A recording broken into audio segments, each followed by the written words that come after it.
See. Hangout is live. We are live. Thank you, everybody, for joining us. Whoever's watching live, and if you happen not to catch it live, thank you for joining us regardless. Really quick, I just wanted to mention that this week we won't release a normal episode of Near Mint Condition because I lost my pup of 17 years and had to put her down, so I wasn't really in the spirit to do an episode. And that's where this kind of got started. And joining me from my fellow Omnibro that I co-host from his own channel, Omnidog's Vault, is Jess. Jess, how are you, sir? Yo, what's up, Omar? How's it going? It's going okay, man. It's Yeah, I going okay. was super sorry to hear about your pup. I know what it's like. It's awful. So I totally get where you're coming from. Yeah, and usually when things like that happen, I can't be myself, so I tend to dive deep. My escape has always been comic books.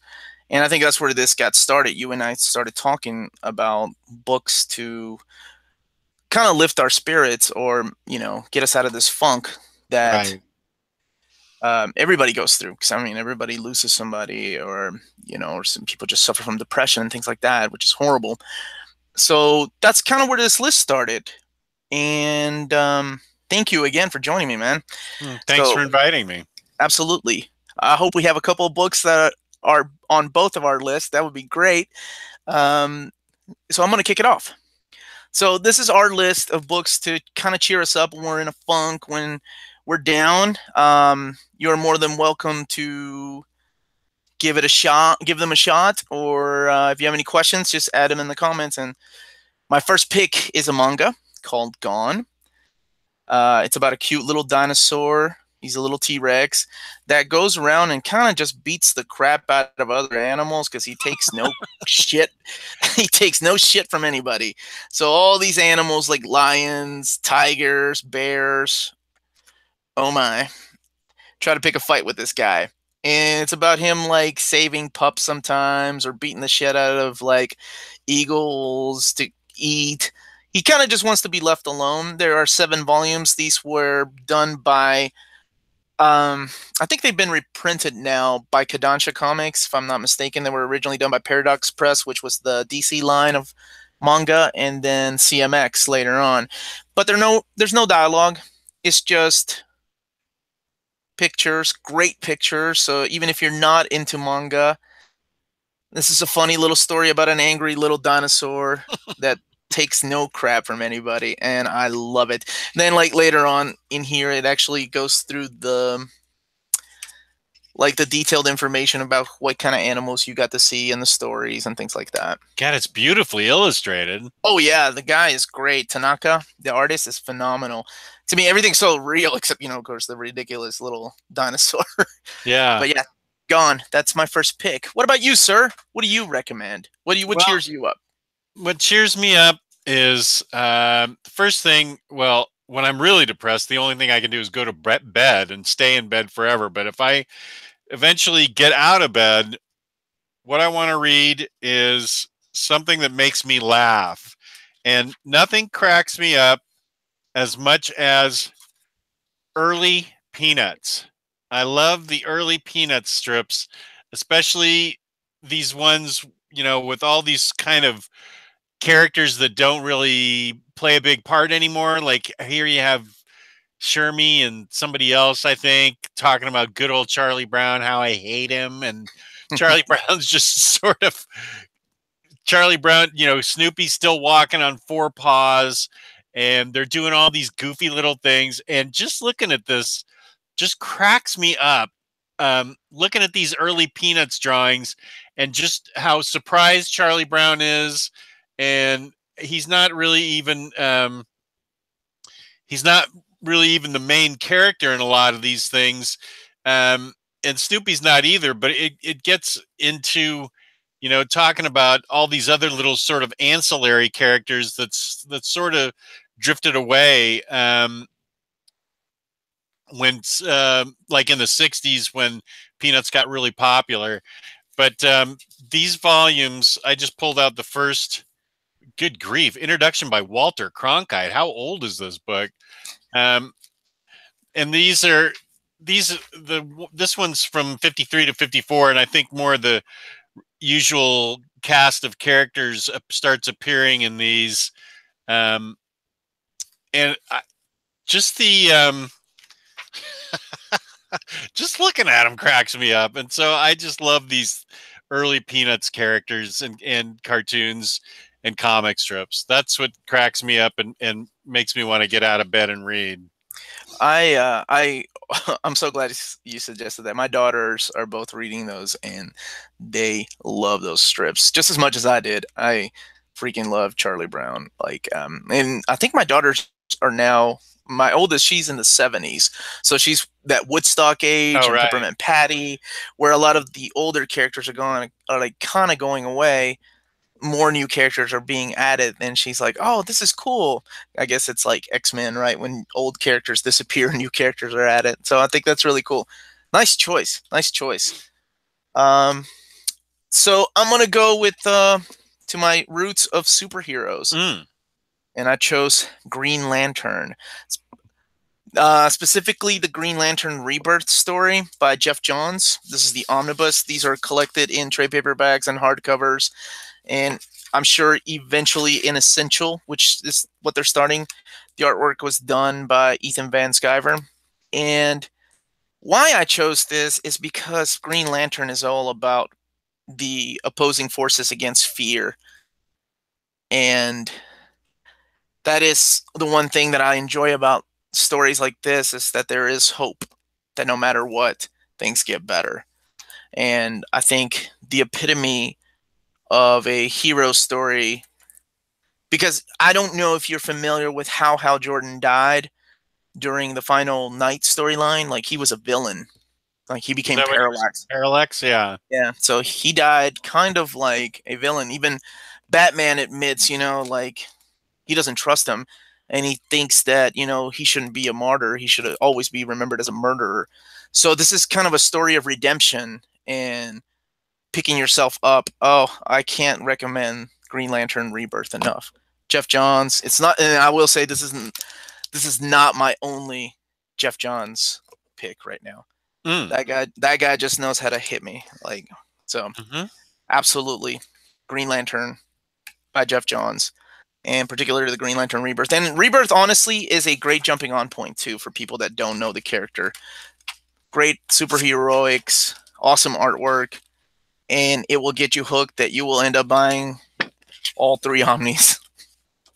Yeah, it is great. I didn't pick it, but I love that series a lot. I love all 3 of those Omnis. I had the Green Lantern Corps custom bound, and I read them alongside my Green Lantern Omnis, and it is a great run. I'm surprised we haven't had a Green Lantern Corps omnibus yet. I was for sure. I thought it was coming, but oh well. What about you, man? What's next? What is next? Well, let's see. I will pick a different superhero book, because this is all stuff that either makes me feel warm inside or makes me laugh. So I'll stick with laugh, and that is The Superior Foes of Spider-Man. I love the artwork in this book. I love it, and I forget who did it. It is Steve Lieber. I love the artwork, and it's just funny because it's villains as you don't normally see them. They're goofy. They make mistakes all the time. They've got visions of grandeur. Nothing really ever comes to. Nothing really ever works for them.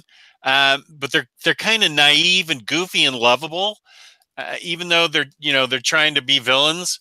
I've read this a couple times already, and I can read it. This is one of the a very rereadable book for me, because it's so different, and you pick they can't, you got the head of that guy that rides around in a little car, and the mafia guy or something. Here's the picture of him right there.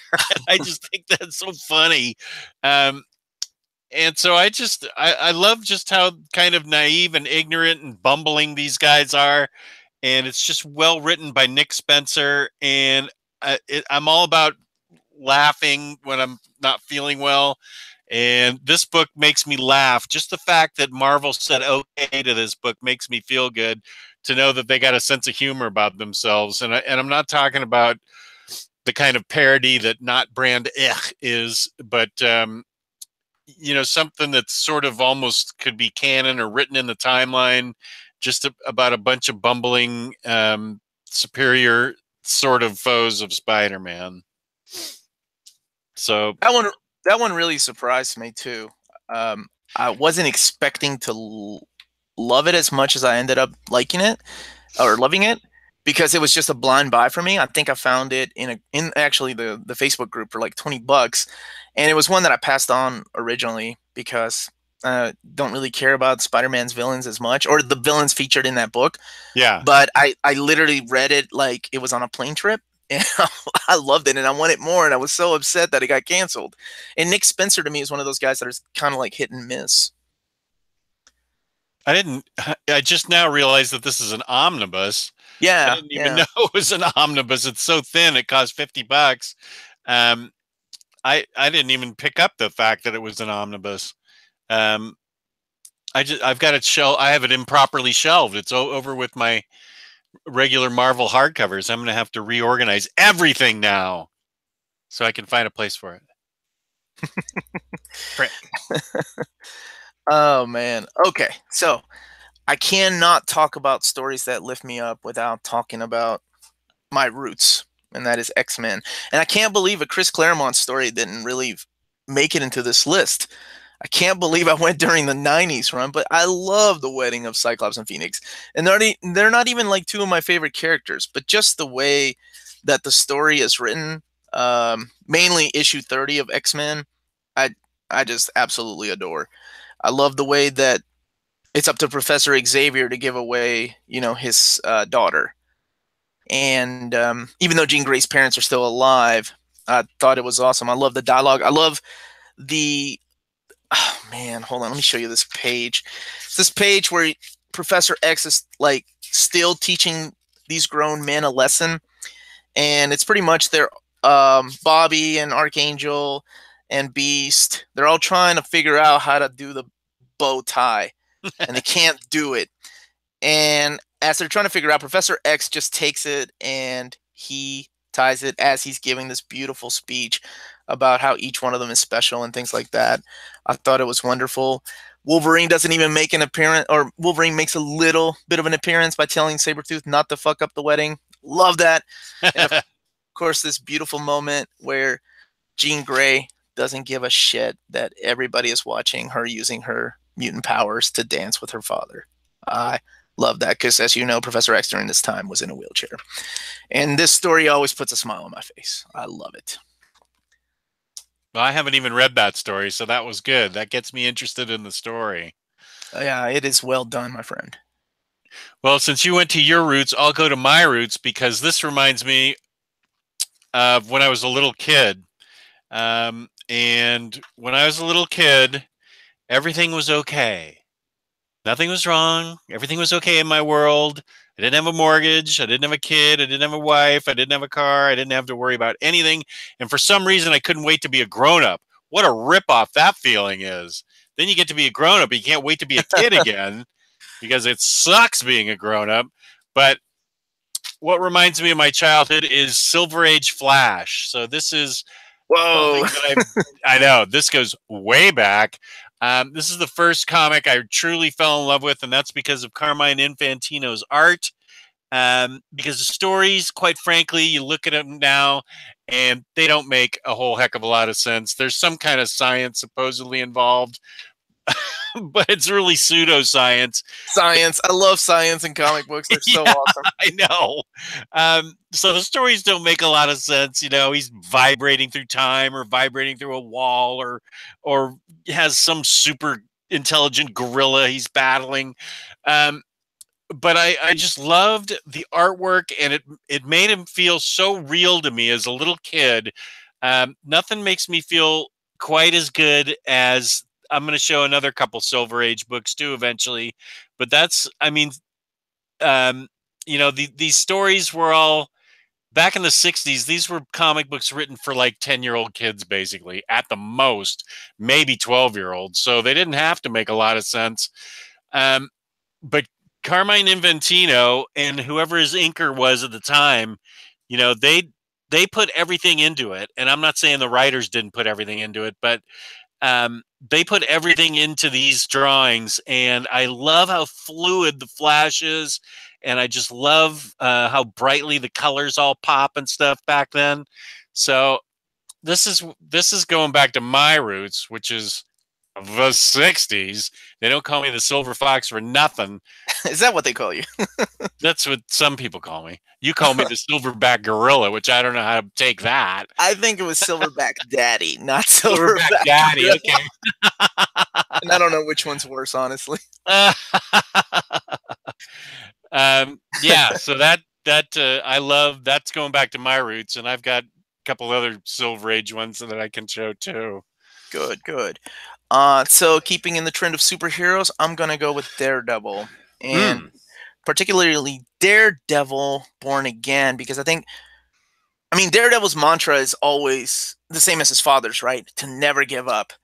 And I think nothing shows more, and it's because it's not just Matt Murdock that has lost everything in Born Again.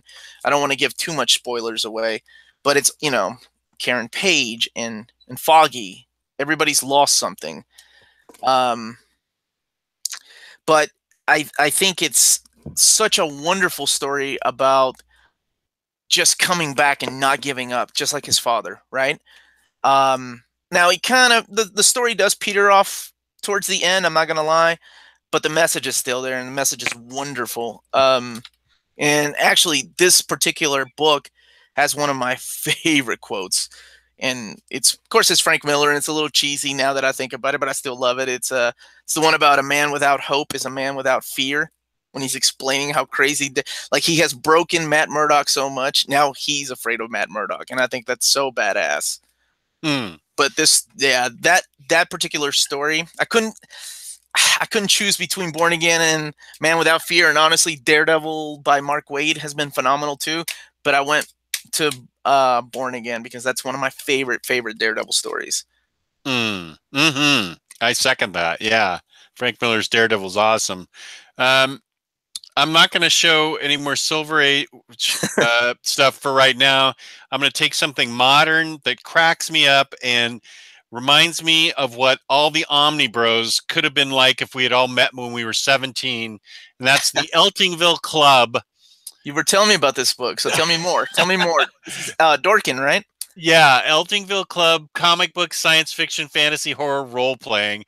And these, first of all, Evan Dorkin's drawings are fabulous. I mean, he just draws these fanboys so well, and there's a ton of funny dialogue. So as you can see, it's very dialogue heavy, but with these guys are constantly getting into fights with each other, fights with the establishment, fights with their parents. They're always swearing when they're not supposed to. They're going into Safeway and tearing open bags of Wonder Bread to try and get the trading cards out so they can get a whole match set of some Godzilla run in trading cards. And the way they fight, I mean, they do everything. They go on zombie marathons. They collect everything possible. They watch movies, they watch science fiction, they're into role-playing games, which I'm not into, but I understand them enough to get what the point was. But everything is just so funny. He writes these guys so perfectly that I just can see us, all the Omnibros at like 17 years old, joining together in a clubhouse and just completely losing our shit at each other, because you accidentally sat on my Archie number 16 that featured the first appearance of Sabrina or something. So this is I was like that. Don't touch my Uncanny X-Men, damn it. Right. Yeah, I'm sure. I'm still a little bit like that. But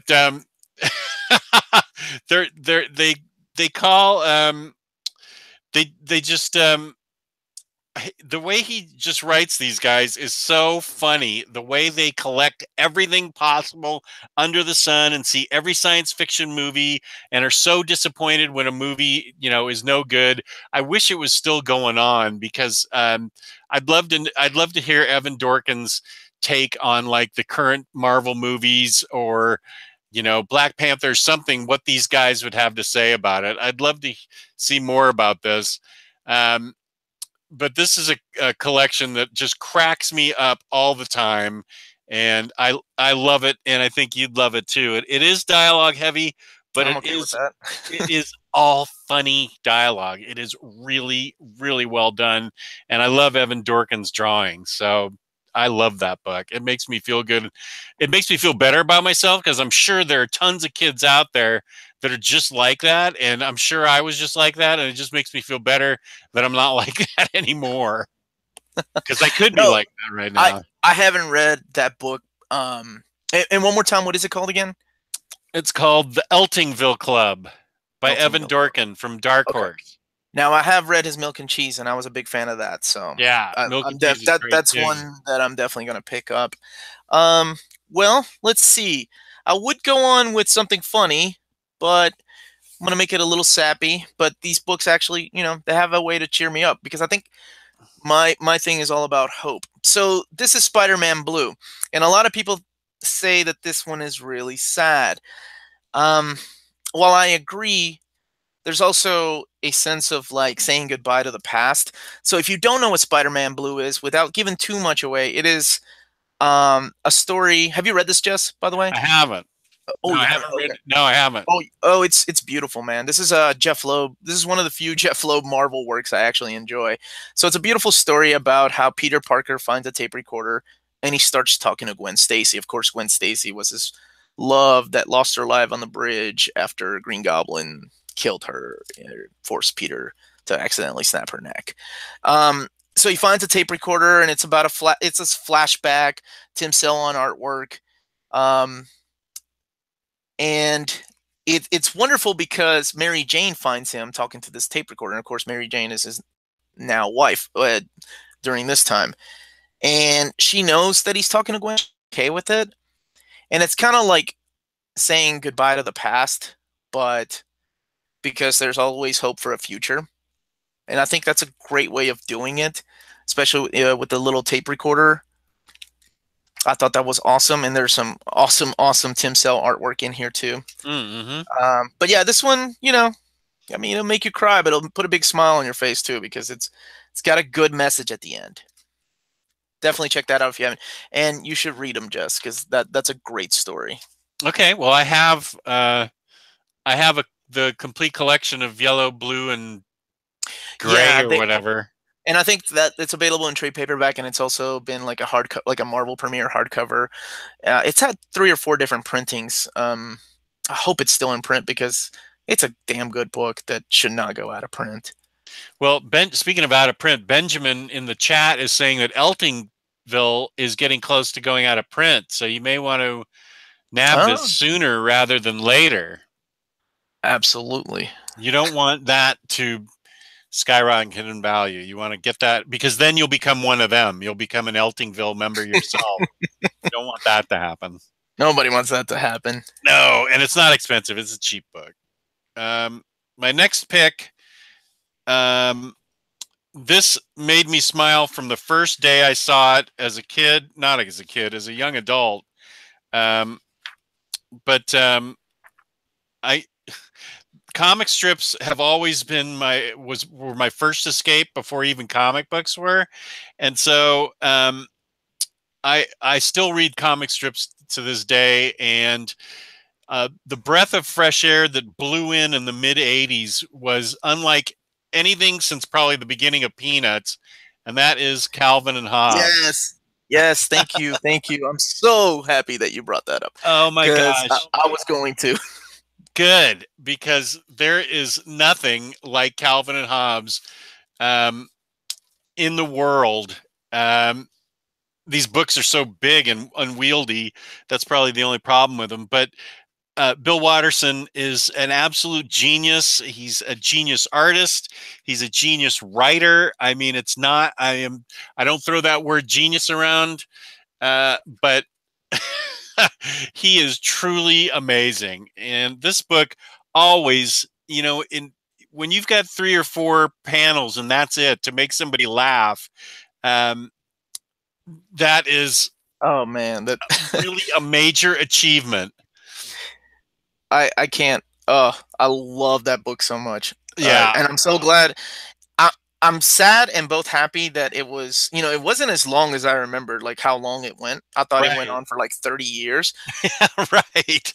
but I'm glad that it didn't go that long because now we actually have the complete collection available in hardcover and in softcover. It's so good. I think that should be on everybody's library. It's such a good book. Yeah, I don't know how you can look at this and not feel good about things. No matter how bad things get, you can always look at this and just feel good, feel a little bit better about things. It's just a crack up. Everybody knows Calvin and Hobbes, and I don't need to examine it or explain it or anything. I can just say it's just hilarious and a true work of art. Oh yeah, yeah, absolutely. I could not agree more. So, let me see. So yeah, the chats. Somebody was asking. So the reason this idea came around is because like I went through a funk because I lost my dog of 17 years. She was my first baby, Mm-hmm. and this is kind of my outlet. Is to I kind of wanted a list of books to read because that's how I cheer up is reading comic books. So yeah, I'm sure eventually my family will get another dog. So just not right now. It's a little too. I know my kids are like wanting one, so I know we're definitely gonna get one. Um, so next up for me, very close to yours, if you didn't bring it up, is Gary Larson's Far Side. John Oh, Wilson just mentioned it in the chat. oh, good, good. Oh my gosh, how could you not love Far Side? Oh, so like this is my kind of humor. Like Yeah, I love totally Far Side. twisted. It's so Totally great. twisted and sarcastic and just and I think I still joke like this. I still call people clowns. I'm like, hey, what does that clown think he's doing over there? Like my wife makes fun of me and she's like, why are you calling people clowns? That makes no sense. And I'm like, because it comes from the Far Side. There was a period in the 80s and 90s when it was so popular. Back in the 90s, everybody had their own favorite Seinfeld episode or Simpsons episode. You could go around and people would have their own favorite Far Side cartoon. Everybody that you knew would have their own favorite Far Side cartoon. Oh man, such a classic story. I think I don't know where it is, but I think my favorite one is where Tarzan is practicing how to talk to Jane for the first time. He's like, "Hi, how are you doing this fine evening, lady? My name is Tarzan." And then it's only 3 panels, right? The second panel is like, "Hi, are you having a nice stroll out here? My name is Tarzan." Then the third panel is like, "Me, Tarzan. Damn it." Oh, Gary Larson. I love this guy. There's funny little things here in the back and in the front where he talks about sometimes like newspapers misprinting his comic strip and accidentally adding like the Family Circus dialogue instead of his dialogue into the strip. And for some reason, people thought it was still hilarious. But I think my favorite story he told here is how there was a comic strip that he drew where he drew a was it oh it was a it was an old man being carried into an anthill. So the ants were carrying this old man into their anthill because they were going to eat him. So the newspaper editor made him change that. So he changed it into a baby. So the ants were carrying the baby and they let him print that. And he was like, I find it really odd that they were okay with me, with the idea of killing a baby instead of an old person. So yeah, Far Side. I mean, like it's single panels. You can read a few a night, and they're available in soft covers and hard covers. Oh, they're great. Another one everybody should have on their. Yeah, I remember my favorite one ever was it's a picture of a yard and a guy hiding behind a tree, and the sign just says, "Beware of Doug." That just still I, cracks me up. Beware eh, of Doug. Chris M. Doug's hiding behind the tree, waiting for you. Chris M. just mentioned one. I mean, we could do a whole episode on how Oh, I amazing know. that is. They're so good. Um, so yes, that one definitely makes me smile. I love the Far Side. Um, let's see. I will pick something different. This isn't funny, but it just makes me feel good about comics in general, and the fact that it, I guess it's kind of a feel good just because it's so well done, and you realize just how great comics can be. Um, it just kind of generally makes me feel better about things, and that is Usagi Yojimbo. I just love everything. Look at you waving around your out of print #1, you Thank jerk. you. Yeah, that's right. It's number 378 out of 900. Thank Yeah, you. it's a hard book to find. I love that. I love Usagi. Um, and I just love the artwork. It's simple, but it's really difficult. I mean, he makes the hard. He makes it look easy. They seem like simple cartoons, but I think that the action, that having a rabbit be anthropomorphic, and that kind of drawing to make an animal act like a person is actually pretty difficult, and he makes it seem really easy, and it's really heroic, and makes you just big hearted. I just love everything about it, that it's so well done, so lovingly done, that he's devoted his whole life to it, and it's just so admirable that um, that it's got such a huge fan base, and what he's accomplished here is just an amazing thing. That I don't know. I just feel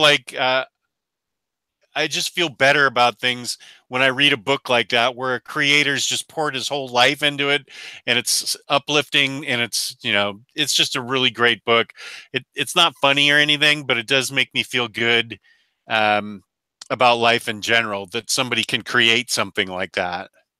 I I love that book. I think it's an awesome adventure if you're into samurai movies, if you're into westerns. I love the crossover with the Ninja Turtles. Now, the one that you were holding up, that one's released by Dark Horse, but there were 7 volumes before that. And I think Fantagraphics still own the rights to that, and that's all been released in trade paperback and hardcovers, and in 2 big softcover collections. But Right. Usagi is wonderful. Stan Sakai, man, it's a guy's whole life, man. It's his life's work. Awesome, and I'm glad that he's still going. He's still going with that book. So Yeah. next up on my list, Oh, this makes you feel God Country. good? I love because Holy without smoke. it's so. Oh man, the feels in this book. The Yeah. feels. So if you don't know what God Country is, it is this. It's all done in one little book, and I'm gonna tell you why it makes me feel good. It starts off with this old man who has Alzheimer's, and he doesn't remember his own son, his own granddaughter. And here's some of the artwork. If you want to see, it's a little sketchy, but so good. And he starts yelling at them, "Get the fuck out of my property!" And just going crazy until he picks up this sword. And this giant sword is so magical that it restores his memories. He remembers everything. He remembers his family. And I think that's so beautiful, because anybody suffering, or anybody that knows anybody suffering from this fuck you disease, is just, it's just hopeful. And as long as he's holding the sword, he remembers everything. So he holds onto the sword, even though demons and like demigods are coming for it. And he's like, fuck you, you're not taking my sword. And I think, well, I'm not going to give away the ending, but the ending was happy tears, because man, the feels, like the things that happen in this book are just wonderful, and I can't praise it enough. I know you love it, and I that's do. why I like it, man, because I think there's so much emotion in this book that it's not just sad, it's not hopelessness, but there is hope, and I think that's a wonderful message. Well, that's true. I definitely detect a theme in all your picks, and I felt like I got punched in the chest when I got done reading that book. It was so heavy on the emotions and just a roller coaster. But yeah, I totally get what you're saying. Yeah, that needs to be in hardcover. I'm surprised we don't. I'm hoping his run on Thanos and whatever Marvel book comes out there gives him enough of, because his other book Redneck is just is solid too. But I hope we get a hardcover from that. Yeah, that would be cool. I would love to see that on oversized pages. Yeah, it's a wonderful book. Um, how many more books can I show? You can show as many as you want, man. Okay. Well, I've got a few left. So let me just say, in continuing my theme, your theme's hope, and my theme is laughing. So Nothing wrong with that. my my next pick is complete goofy fourth wall breaking laughter. I love any sort of self-referential comic that pokes fun at itself, and so that's why I always love reading Gwenpool. Um, I don't even know how this character got invented. It's kind of a weird concept that she's like from our Earth and dropped into comics, so she knows all the answers and can solve crimes and stuff almost before they happen, but she knows what's going on. It really surprises me that you love that book that much. I really do. It just cracks me up. It makes fun of itself all the time, and it makes fun of everything else. And I just love the whole thing. About, you know, anything fourth wall breaking like Deadpool or Harley Quinn or anything. I just love that because I think it's just it's something that pulls me in when it's a book like this. And I don't and I think it's ending soon, and I think with the issue 25 it may have already ended. But and I don't think that's a bad thing, because I think the joke could go on for too long. Um, it's not enough of a joke to sustain 100 issues, but I think it did a good job sustaining 25 issues, and kind of poking fun at all the different superhero tropes and all the various superheroes, the villains and stuff. It did a good job poking fun at all that stuff. And I met the writer, Christopher Hastings, at Awesome Con last year, and or Baltimore. I can't remember which one. Now that I think about it, it was probably Baltimore.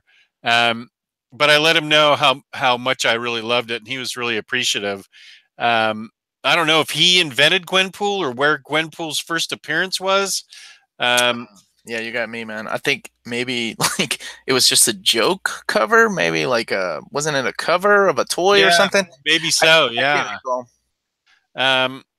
Yeah, but I just for some reason I just wanted to. I just picked up the first trade on a whim, and I just loved it. It just made me laugh and made me feel good that it was out there. So that's just me. Okay. Well, you know what? I do have something that makes me laugh every single time. Ah, nice. That is, I don't give a shit what that cover says. This is Cable and Deadpool collection. Omnibus. They have trade paperbacks and they have Ultimate collections. And how dare you, Marvel, not keep those in print? Because this is the best Deadpool book ever released. Everybody needs to have this. It's so good because it's a well balance of action and heroics with just goofy crap. I mean, it starts off with. This is how you read an omnibus, by the way. You take that dust jacket off. There's a few monsters out there that keep their dust jackets on. But oh man, I love the way this book starts off. It's just Deadpool sitting around wondering, he's just sitting like, man, you know what? B. Arthur is kind of hot. He's just sitting and lounging on his chair.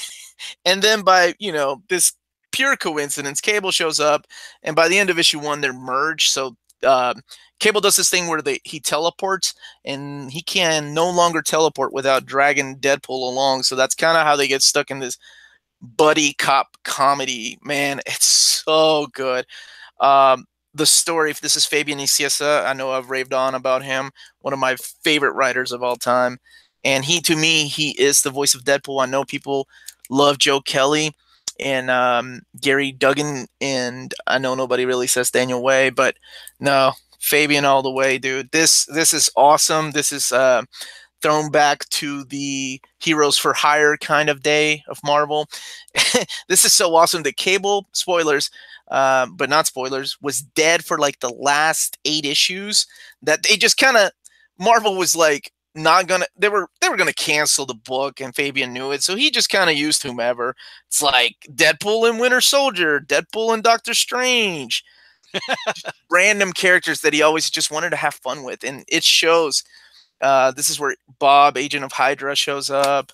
Oh, I can't recommend this book enough, and I hope it comes back into print because it's wonderful, and it does make me laugh every time. Awesome. I haven't read it, so I need to read that. Yeah, I mean, you love Harley Quinn, so. Oh, I love Deadpool too. Oh, do you? I'm Okay. a huge Deadpool fan. Yeah, I definitely love Deadpool. Yeah, you definitely need to read this. It's so great, man. I've only read his modern stuff, the oversized hardcovers that are been recently released, and then the mini buses. I've read those. Yeah. I haven't tackled any of the big omnis yet, but they always loom so large. Those omnibuses are so intimidating for me to read. That's why I always go for these skinny ass books so I can just read something and just say, okay, I read something.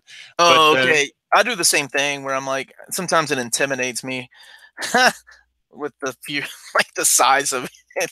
And then I'm like, I can handle it. I can handle 85-ish. Because I like reading things all in one sitting. That's how, like, I literally waited for my Starman Volume 6 to come in so I can read the entire run. And I was going to add Starman to this list, but Starman deserves its own video. There they are. That's a wonderful, wonderful story. And also Sandman, But there were so many things that I enjoy. So this list was a little bit difficult for me to make because this is the list that, some of these books I read when I got divorced about 15 years ago. So no matter what, I mean, we all face a form of depression. Mm-hmm. Comic books has always been my escape from realism in a way. Some people need movies, some people want to get out and do something active. Comics have always been mine. Nice. Well, I think that's the perfect medium for you. Well, Chris M in the chat, you're not going to be happy with my next pick. Oh, he can't get into Harley Quinn or Deadpool, right? He's the one. No. So my next pick is, of course, Harley Quinn, the queen of the fourth wall breaking. I absolutely, anybody that has ever known me from the Omnibus group or seen my channel knows that I am a absolute sucker for New 52 Harley Quinn. I like Harley Quinn beforehand, but I love what Paul Miotti and Connor did with Harley Quinn in, well, I guess maybe I should take off the dust jacket so I'm not a monster either. I love what they did with Harley Quinn in this run. It is just so off the wall funny to me. It just makes me smile and makes me laugh. All her various adventures, she somehow comes into money and gets buys an apartment building in Coney Island and inherits a bunch of wacky individuals that come with it. She's her Harleen Quinzel, psychiatrist by day, and then she's in the roller derby by night, and she helps these guys solve all these other problems. Meanwhile, she's opened up her apartment to be a haven for rescue dogs. Power Girl shows up and makes a huge appearance in a bunch of issues, and I love Power Girl, and they totally make fun of Power Girl's window, her chesty window, and I don't know. This, to me, this just makes me laugh like crazy. It's so lighthearted and so fun, and just doesn't take itself seriously. And I love the art. And I don't know. It's one of those things that just appeals to me. Would you say the new 52 run has been your favorite out of all the Harley Quinn books? Awesome. Yeah. Okay. And that's the one they made Omnis out of, right? And we have a second Omni coming out later on this year. Yeah, and this is one thing that I double dipped on. Actually, I have triple dip at this point, but I have all of her single comic issues from her very first issue, all her appearances. This is one thing I went nuts on back, 5 or 6 years ago. I got all of her appearances and all her various series, and including her New 52 before that. And I'm still collecting Rebirth. I don't know why. I always pick them up in hardcover and then the omnibus. It's something that I'm sort of stupid about. I just love getting the individual issues and the covers, and I read them, and then I reread them in the trades, and then I reread them in the omnibus.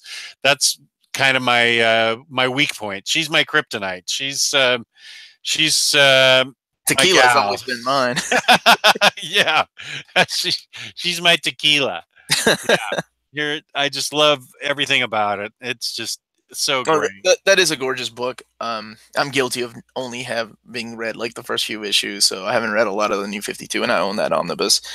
Um, I get that people say it's not for them the way Deadpool's not for them, and that's fine. well, I don't take anything personally. It's out there, and I love it. So I think at I'm this point, both of the characters have been just oversaturated too. yeah. Like I just like Deadpool from the moment that Fabian put words in his mouth. I've always fallen in love with that character. But now it just seems like he's everywhere. He's kind of like the new Wolverine. He has so many books. So next up on my list, something a little more serious. Have you read this? Have you read Low? I read the first 10 issues in floppies about 4 years ago. So you never finished it? no, I've totally forgotten the whole premise. Is that where they're in the ocean? Yeah. So the world's Yeah. destroyed. There's naughty bits. So it's gorgeous, and I think it's beautiful, like the way it's drawn. And I can see why some people would give up on it because it is kind of hard to follow at the beginning. But once you get into it, it really starts going. And it's a story. Every single Rick Remender character that he's ever written has been such a pessimist because he is a pessimist. So this particular title I thought was pretty interesting because this is like when I think he was writing the letter pages at the time, and he was talking about, going to see a therapist and fighting depression and things like that. So I think this is really cool because the main character, the leading lady in this, is very optimistic. So I absolutely love it. It's got gorgeous artwork by Tocchini and the colors by McGregor. And I think it's a great, great book because for the first time, there's hope in a Rick Remender book for a main character. As much as I love, it's not my favorite Rick Remender story because I still love Fear Agent and Tokyo Ghost a little bit more than this. But as far as cheering up or books to lift me up, this is definitely the one. So you're right. It's just humans are living under the ocean because the Earth's surface is just inhabitable. So Stell, she's the protagonist. Like, she's a believer. Something horrible happens to her in the first issue where she is her family is separated from her. I'll leave it at that. But she never gives up. She is the eternal optimist. And there's a wonderful quote in here, like from the letter pages that Rick Remender uses. It's like a famous philosopher quote, but it's not what happens to you in life that defines you, but how you choose to deal with it. And I think that is a very optimistic way of looking at life. So Low, definitely on my list. And I highly recommend this book. Well, good. I'm actually ready to read something new, so maybe I'll yank Low out of the pile. Yeah, I think you were almost done, man. I think there was only 12 issues in Low. It's great. Oh, so it's done and it's all done then. It's yeah, complete? This is yeah. Oh, this is the well, then I will collection. read it for sure. Or maybe it continues. I don't know. As far as I read it, I thought it was done. Maybe it's still going. Now that I think about it, this does have a 1. So maybe there is a second volume. Well, if it sounds like that arc is done, then that's cool. That's good enough for me if that arc is done. Like, I love, as much as I love Black's Seven to Eternity, Fear Agent, Deadly Class, Black Science, books like that, I don't think they're the kind of pick me up books that I needed. So I went with Low because I remember it was pretty good. That's awesome. I will definitely pull that out next because I've been on an Image binge, and that qualifies. I love those big Remender books. So yeah, he gets them. Yeah. So Benjamin Pineros and Michael Curry are all saying that there is a volume 2 coming. So cool. Okay, More, but that arc finishes up nicely though. Then it sounds I like. thought it just ended on an open cliffhanger, but cool. Awesome. More low is good for me. That's good. Well, I've got two more books, and they're both nonsense books because they're Silver Age books, and I don't see any of your viewers really wanting to read these, and I don't know that I would ask them to because Legion of Oh, Superheroes. Legion of Superheroes. How do you not read X-Men and or get confused easily by X-Men when you read Legion of Superheroes, who has like thousands of characters? I know. I don't know. It's just that was the first one I picked.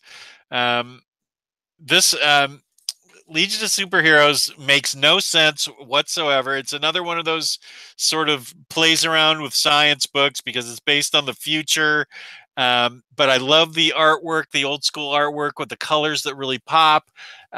It just reminds me of being a little kid because Crypto's in it and Superboy and all these other superheroes from the future, and they pick the craziest, wackiest powers. There's Bouncing Boy.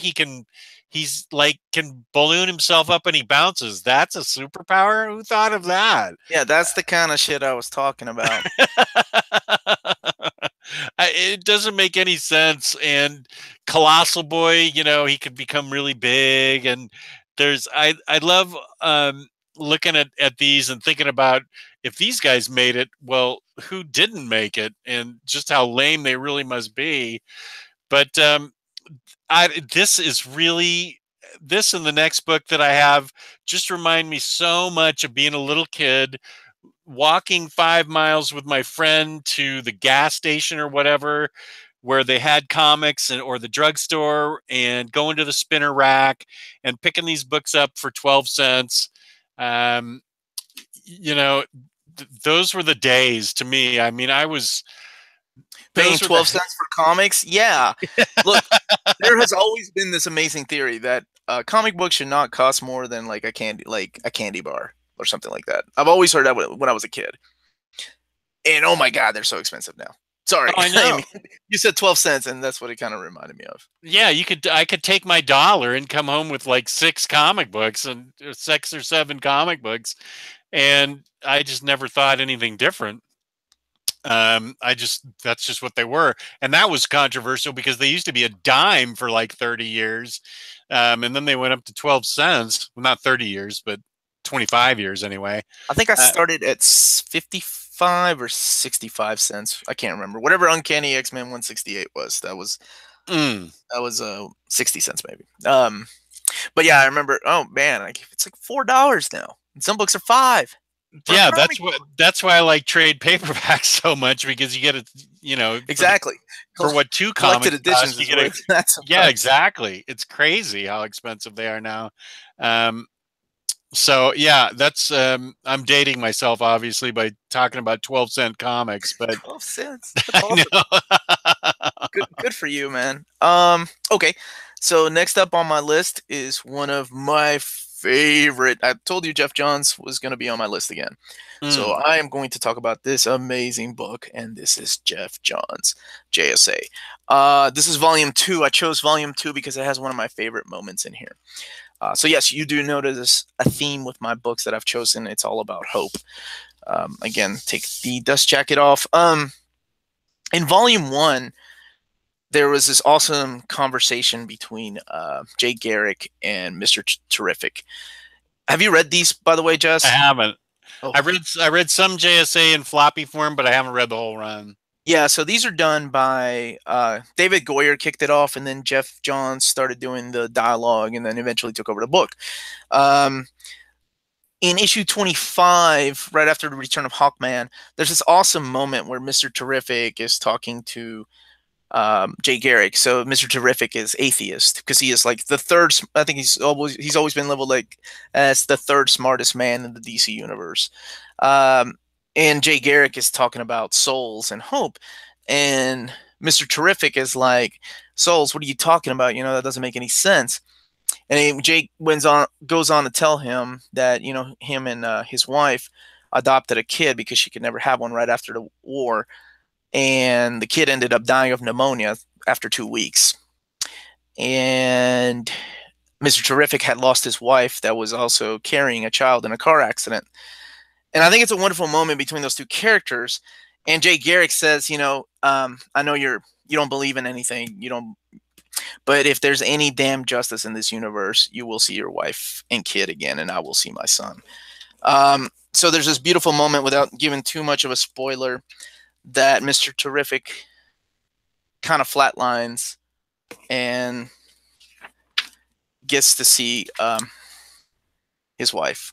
And it's a beautiful reunion, and whatever your beliefs are, just like him, it happened, and I thought that was awesome. It's just a wonderful story about, because it's not just super heroics. I mean, I think that's why I love JSA so much, because these characters are human and they come from different backgrounds and things like that, and there's so much character interaction between them. That's why I went with JSA as one of my favorite books of all time, particularly that moment in that book. Oh man, I love it. I can't praise JSA enough. That's awesome. Well, I have some reading to do, obviously. Yeah. You too. You do. I don't know if I'll read a Silver Age book. I've tried. No, I know. It's definitely an acquired taste, and if I hadn't grown up with it, I doubt that I'd be into it either. Because I remember when, even Golden Age Superman and Batman were announced, I'm like, oh, awesome! I get to read every single Batman story, and I really try to get into them, and I'm like, oh man, these aren't that great. No, they're not, and I totally get it. So I can't imagine that there's a huge population under the age of 50 that is even interested in these Silver Age books, because I think you need to have grown up with them to appreciate them. Maybe some people like to read them like history and they get off on that, but I totally get why people your age don't dig Silver Age. I totally get that. And it's not just I don't speak for people my age. I'm just, there are people that dig that kind of stuff. They're younger people than me that dig it. So that's awesome. Read whatever you want, and if you enjoy it, who cares? Yeah, that's great. I bust your balls because you're a friend. No, I think it's awesome. Yeah, I envy your love of Silver Age books. Yeah, I also have a weak point. Good girl art, it's called. I love the art. A good girl art, the feminine figure drawn, and some people, I hate answering this question because I never even like to think about it. But there's a disaster coming.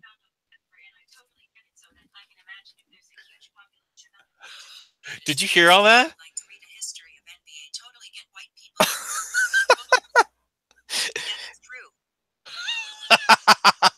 Siri just listened to that whole conversation. Sorry. Samuel Vaughn just said it totally lifts his spirits when Joker beat Jason Todd with a crowbar in Batman Death in the Family. Yeah, I didn't particularly care for that. That's not Silver Age. No, but he's talking about books that lifts his spirits. Yeah. Yeah, if you're not a Jason Todd fan and you paid your 75 cents like I did for that 900 number, you absolutely love that moment. Right. And you hated the return of Red Hood. But you know what? Jason Todd's come a long way now that he's back. I kind of dig him. Good girl art. People always say, if you could the apocalypse is coming, you can only take one book with you. What would it be?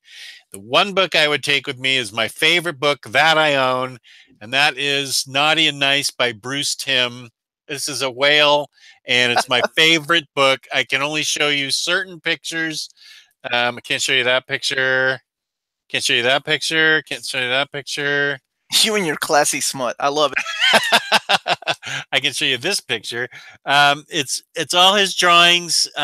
Bruce Timm is just a great artist. I love his cartoony drawings of these women. Yeah, my classy smut. That's exactly right. I can't show you that. Ooh, I can't show you that. No. No. Yeah, I guess I can show you this. But they're black and white, but there's also lots of color. There's some black and white. I don't know why I like it so much. It's one of those things I just like it, so I give into it. And the fact that I don't know, I guess maybe some people could be offended by it. Maybe I don't know. I just love looking through these books, and they make me. I've looked through them a million times before, and they're not a surprise to me. But I don't know. I just like these books. They're I smutty can't books. imagine why they cheer you up. I don't even think to look at my menorah when Here's an I'm innocent down. picture of Zatanna. This is innocent. I love this picture of Zatanna. So, um, yeah, I don't know. I don't feel good. I read these, I feel better. So shoot me. That's the way it goes. I love Bruce Timm's book. I have a wide variety of naughty and nice type books, but this one's my fave. Okay. I'm I'm going the other way. I'm gonna go with I Kill Giants. Um, this book is wonderful. Yeah. I can't. I think anybody that's read it has praised that this is Joe Kelly's masterpiece, and Nomura, J.M. Ken Nomura art. It's a I've talked about it before on my channel. It's very manga-ish in the art style. So it's about a little girl who is escaping her realism, the things that are going on in her life, and she carries a giant hammer and she kills giants. And I don't want to spoil what she's escaping, um, but it's not good.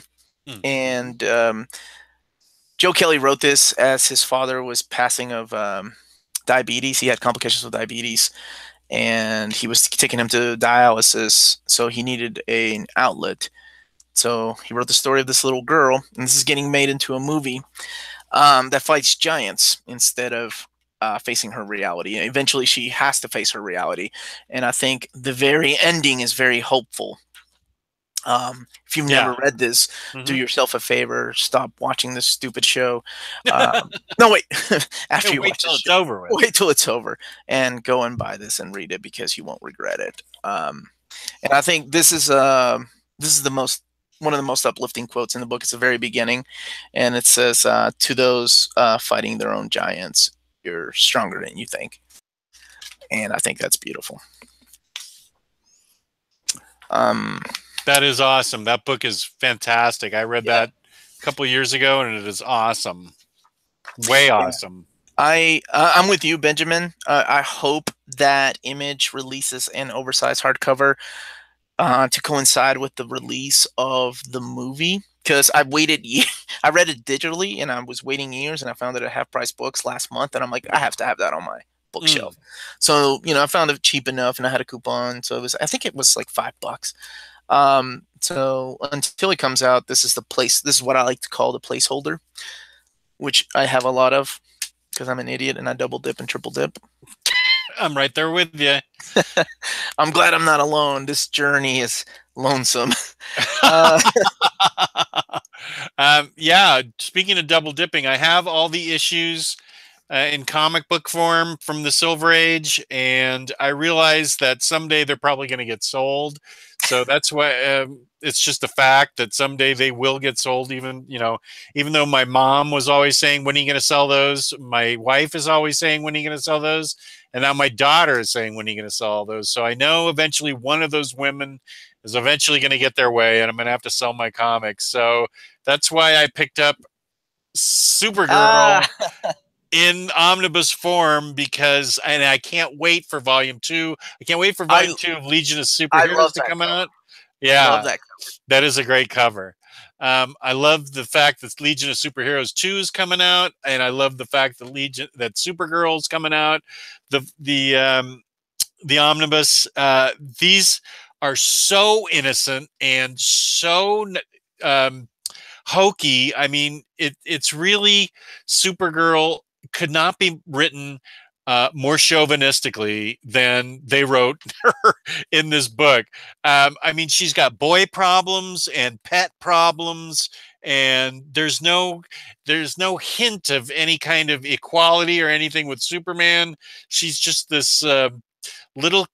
She's kind of a little kid sister to Superman, even though they're cousins. And Superman sometimes makes an appearance. Um, she was an orphan until she's adopted, and she was kept secret for a long time until she finally is presented to the world. Um, these are completely innocent, ridiculous comics that perfectly capture the Silver Age. I mean, here she is falling in love with a merman. These stories make no sense whatsoever, but I love them because they remind me so much of being a little kid. And I have all of the Supergirl issues from her first appearance, through the 70s, because I love Supergirl so much that I've got all these issues, and someday I'm going to sell the comics, but hopefully I'll always be able to hang on to the omnibus so I can still read the stories. They don't make a whole lot of sense, and the art is just pretty good, but God, they pull on my heartstrings so much because it reminds me of being a little kid. And once you get to be my age, you start thinking about how good you had it as a kid, and Have what you? a bill of goods you got sold is what it's like to be an adult. So when you were a kid, you remember reading Supergirl. By the way, I just have one more book. Me too. Did you see girls reading comic books like Supergirl, or were it just mainly boys reading that book? Oh, no girls read comic books. No, no girls. No, and if they did, it was things like Casper the Friendly Ghost and Little Dot or Little Lotta or something like that. Richie Rich, something like that. Oh, Um, yeah, it was. I remember when I was a kid, I never saw girls at the comic book store, and even when I was working at the comic book store, I would hardly see girls at the comic book store, women at the comic book store, moms you would see.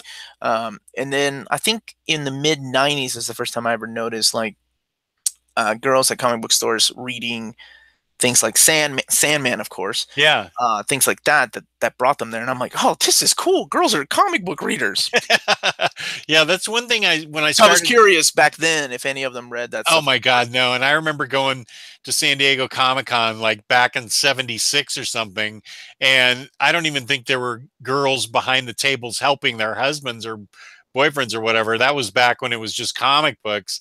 Um, but no, there were no girls involved in the hobby at Yeah, all. I I think understand. that the hobby actively chased them off, as a matter of fact. Until, like you're saying, like the mid 90s when I started going to shows, and maybe in the 2000s when I started going to some cons, and I noticed not only women but lots of families were there, where the women Yeah. and kids were into it as much as the husbands were.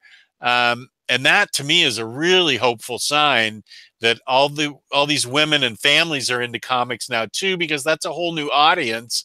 And I don't know where they came from, or what it is that got them interested in, but I think it's a great thing that more women and families are into this now than used to be, because you would not, there was not a trace of femininity in anything back when I was growing I up. honestly, this is a whole different topic, but I think the most of the time that I noticed it was when manga was huge in the late '90s. I would see girls at bookstores reading manga, and I was so upset because I'm like, where were you all when I was a Yeah, kid?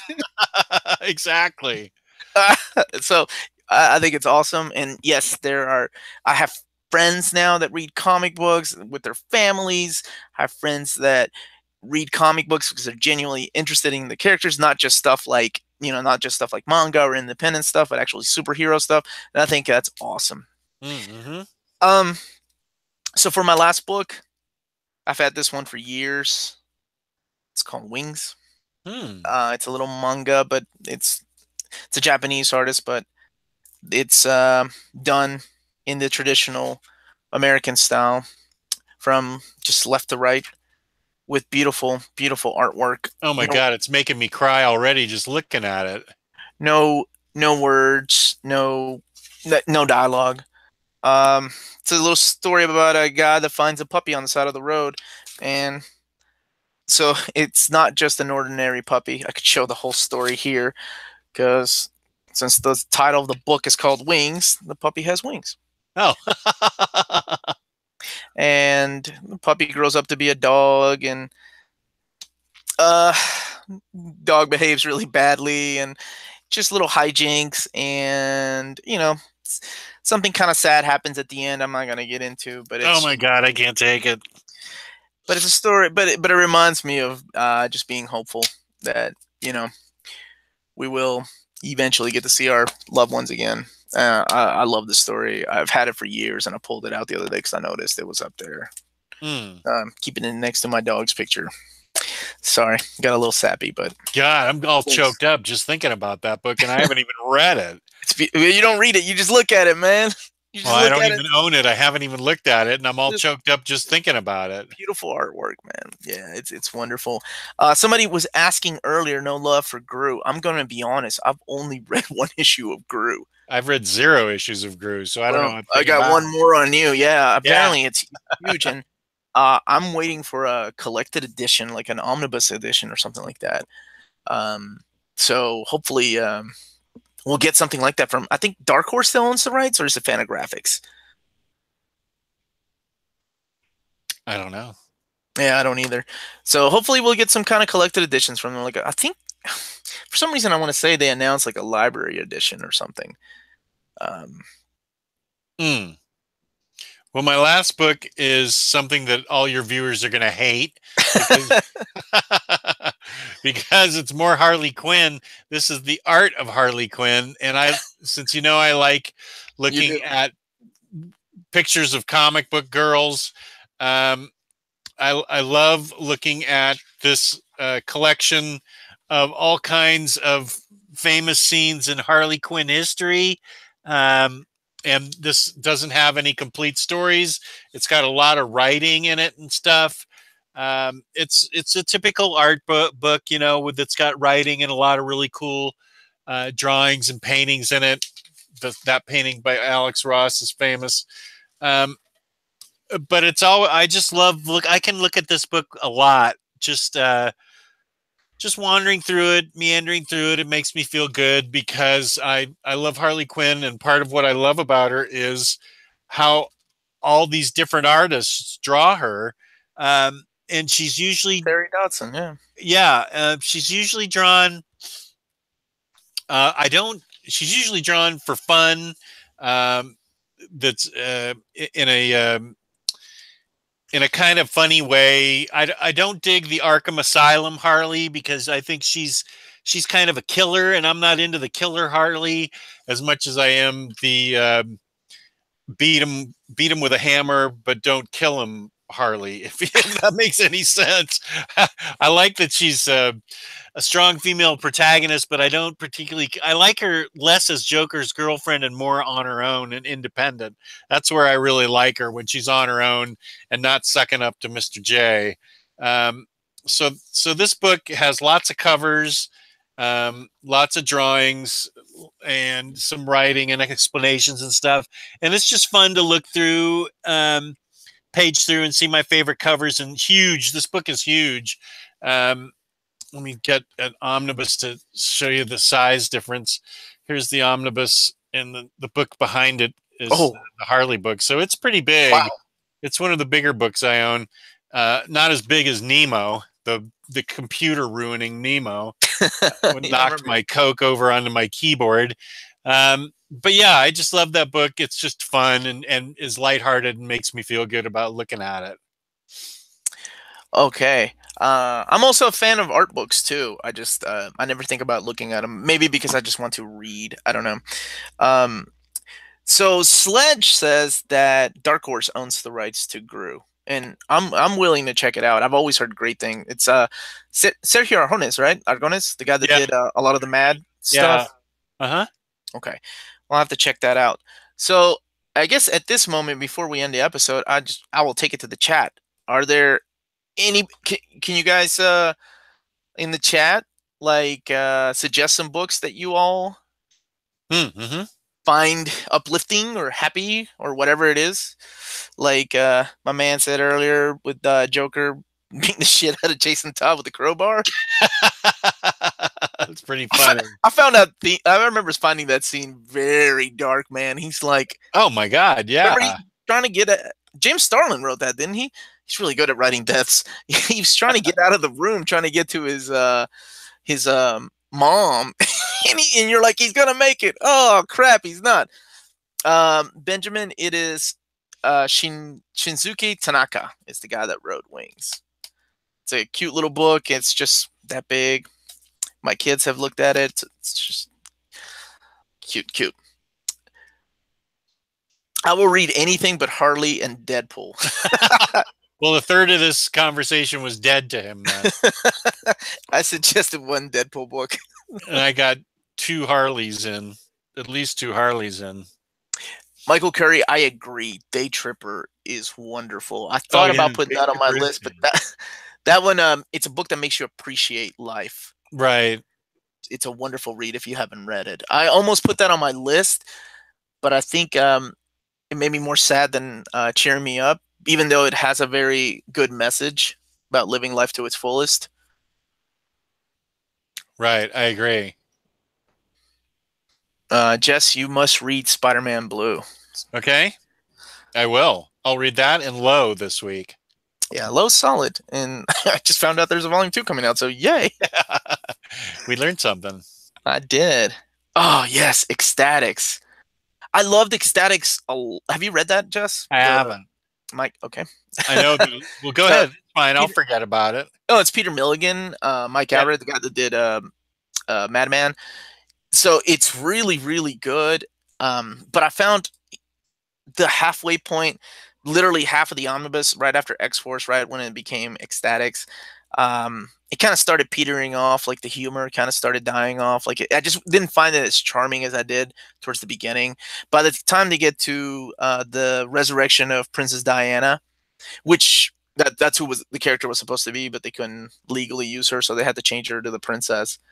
That's I think when I lost interest in the book.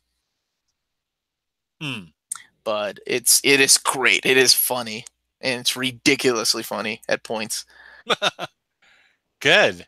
I'll look forward to that. I'm not going to get to that this week. No, that's a big book. Let's see. Riri Williams is kind of uplifting. I haven't read any of that. That's the Bendis Iron Man, right? Yeah, I think so. Yeah. Yes, Keith Giffen by Justice League by Keith Giffen is awesome, and it is funny at moments. Yes, IDW Transformers. Thank you, Morton Meets the Eye, and the Lost Light. Now it's so good. It's so good. Pride of Baghdad is beautiful, but ends. Yeah, it definitely ends on a bit of a downer. That ripped my heart out, is what it did. Fucking Brian K. Vaughan, man. Then Why the Last Man? And Runaways too. Runaways ripped my heart too. But it's good. Let's see. Rover Red Charlie by Ennis. I haven't read that. I haven't either. And I'm a big Ennis fan. I've enjoyed everything he's written. Rover Red Charlie. I need to look that up.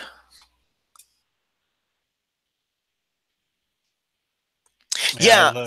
So Too Cool to Be Forgotten. That's Benjamin and John were both mentioning that. You've read those, Jess? Yeah. I love Too Cool to Be Forgotten. I love it. Yeah. I think I recommended it to Benjamin and you did, John. Yeah, they're great. It's a great book. It's a great concept. It's a really great concept. So what is it about? This guy gets hypnotized to quit smoking, and he ends up going back to. He's hypnotized, and he ends up going back to high school and reliving his high school days. And it's really interesting, just the dynamic that. It's like a grown-up's brain in a young man's body. Oh, so he goes back to his young body. Right. And it's interesting the dynamic he goes through, what he'd change, what he leaves the same, how he wants to how he wants to act, and in situations he comes upon, he remembers what he was like. So yeah, it's a marvelous book. I really, really enjoyed it. It's probably time for me to reread it. Huh. Yeah, they were recommending, like, there was other stuff that he had done too, the guy that wrote that. Yeah, Alex Robinson. He did Box Office Poison, and then That was the other book.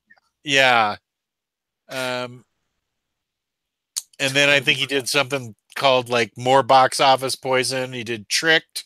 Tricked was good. I remember reading that. Okay. Yeah, I he's need a to pick that solid up. writer. Oh, and Andrew Zagaria just sold me on Rover Red Charlie. It's about three dogs walking across America as the apocalypse is happening. Sold. That sounds awesome. I love We Three and stuff like Homeward Bound. So yes, Yeah. sold. Box Office Poison. Okay, I'm gonna have to pick up one of those books. Um, Oz. Yes, that's such a good recommendation. The Scotty Young and Shadow. Is it Eric Shadowler book? I love that book too, and I'm a big Oz fan. And I'm so happy that my daughters or my oldest daughter is reading the actual Oz book. So I'll introduce her Oh, to the that's omnibus. great. I'll introduce her to the omnibus when she's responsible enough to take care of it. Yeah, so MZ, I cannot pronounce his name or his username. He's saying that the portion in Duggan's Deadpool where he stops a girl from committing suicide. I haven't read that. I just saw parts of it somewhere. And it reminded me of All-Star Superman. Mm-hmm. You've read that, right, Jess? Yeah. You remember that episode, the Yeah. issue Oh, that talks yeah. about where he's I up remember it there well. and he holds her, like keeps her from committing suicide? Yeah. Yeah, that was a good. All-Star Superman's is great. Yeah, that's another one that I could have actually pulled now that I think about it. I do like going to that book every now and then just to make me feel better. All-Star Superman. I think it, Superman is just a character that we all kind of like. Everybody wants to be a badass like Batman, but Superman just embodies the good in humanity, and I think a lot of people don't like that because he is the Boy Scout of comic Right. books. But he embodies all the that is good with humanity, and I think I like that because I remember another one that I was going to add was actually Superman for All Seasons, another Jeff Loeb and Tim Oh Sale, yeah, that's a good book. I remember reading because it that. just goes through how even Superman himself has doubts. But yeah, that's a good one. Yeah. Yeah. So I'm gonna have to check out that Deadpool book. Then I own the Omni, so I'm definitely gonna have to check that out. And Rover Red Charlie, absolutely. That I was just looking that up on Amazon as we were typing. So thank you everybody for the suggestions, and I guess thank you everybody for watching tonight's episode. So we will be back next week with our normal show, but this week I was doing this live episode, and I think Rob and I are going to do one on Friday. Because this is how I get my outlet out when I'm down. I read comic books and I want to share the comic books that make me feel good with people that are going through troubles. I totally get it. Yeah, because I hate just when anybody's down, because I think that's the role I play when I'm with my friends and family. I like to cheer people or make people laugh rather. And Right. I hate when anybody's down. So, you know, thank you everybody for joining us. And if you're out there, yeah, if you somehow end up watching this list, I hope at least one of the books we recommended picks your spirits up. So thank you everybody. And thank you, Jess. Where can they find you? I get to finally say that. Thank you for inviting me. I appreciate it. They can find me on YouTube at Omnidog's Vault. On YouTube, I am Omnidog's Vault. And on Instagram, I am Omnidogs_Vault. Thank you for having me. And I'm sorry, what's the other show that you host with one of the Oh, best looking guys on YouTube? Oh, yeah. Omnibros Live with Omar, Gabe, Riley, and Luis. I am on Omnibros Live. I was selfishly only thinking of myself. Yeah, you bastard. Thank you, everybody, and have a great night, and see you guys soon.